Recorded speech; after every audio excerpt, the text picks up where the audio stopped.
सभी को मेरा प्रणाम।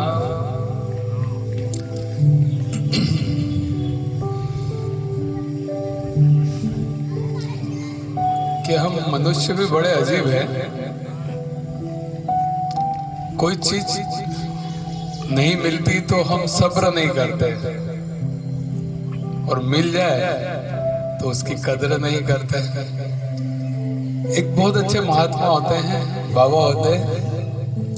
वो एक गांव में जाते हैं, एक परिवार के यहाँ पर वो रुकते हैं। वो परिवार उनकी काफी अच्छी सेवा करता है, बहुत सेवा करता है। महात्मा जी बड़े प्रसन्न होते हैं उनकी सेवा से।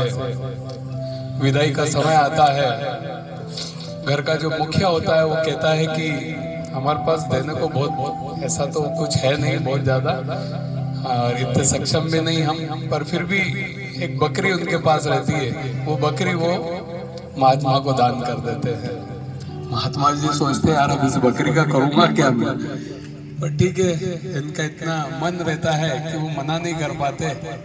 बकरी को लेते हैं और चल देते हैं। उनकी बड़ी बड़ी यात्राएं करने का, पैदल यात्राएं करते रहते हैं एक गांव से दूसरे गांव।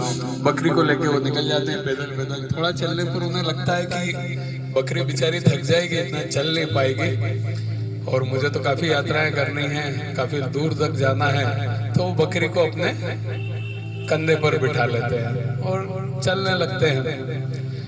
पहाड़ी पर 3 ठग बैठे रहते हैं। वो देखते हैं कि एक बाबा आ रहे हैं और उनके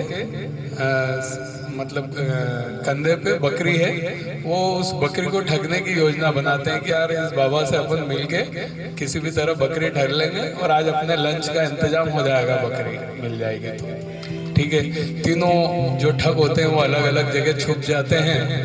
जैसे ही महात्मा हमारे बाबा वहाँ पहुँचते हैं तो एक ठग निकल के सामने आता है और बोलता है, बाबा को प्रणाम करता है कि प्रणाम बाबा, आप जैसे पवित्र पुरुष को ये शोभा नहीं देता। बोले क्या शोभा नहीं देता?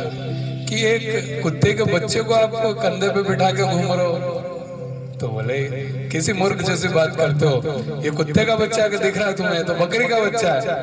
बोले बाबा माफ कीजिएगा, लेकिन मुझे जो दिख रहा है मैं आपको बता रहा हूँ, बाकी आपकी इच्छा। और ऐसे हंसते हुए वो निकल जाता है। थोड़ा और आगे चलते हैं, वो दूसरा ठग निकल के सामने आता है। वो बोलता है प्रणाम महात्मा को, प्रणाम नमन। आप जैसे पवित्र व्यक्ति को ये शोभा नहीं देता। एक मरे हुए गाय के बछड़े को लेके कंधे पे लेके आप कहाँ जा रहे हैं?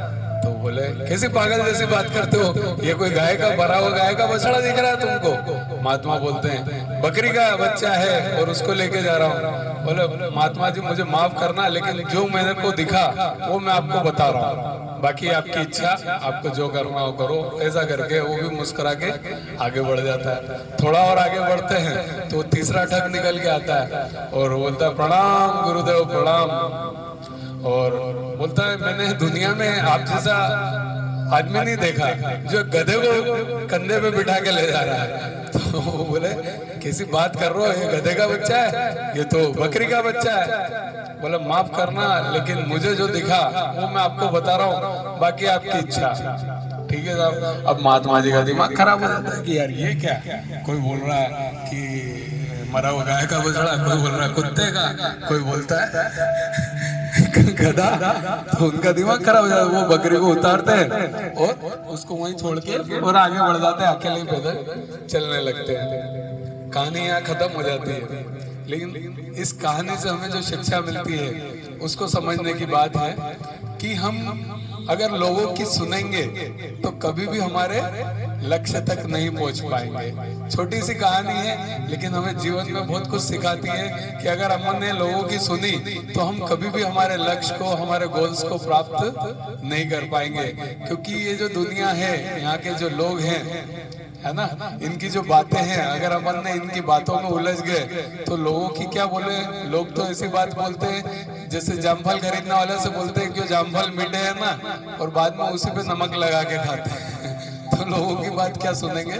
हमें हमारे लक्ष्य, हमारे गोल पे ध्यान देना है, लोगों की नहीं सुनना है और निरंतर जीवन में आगे बढ़ना है। इस कहानी का यही सार है। चलिए एक छोटा सा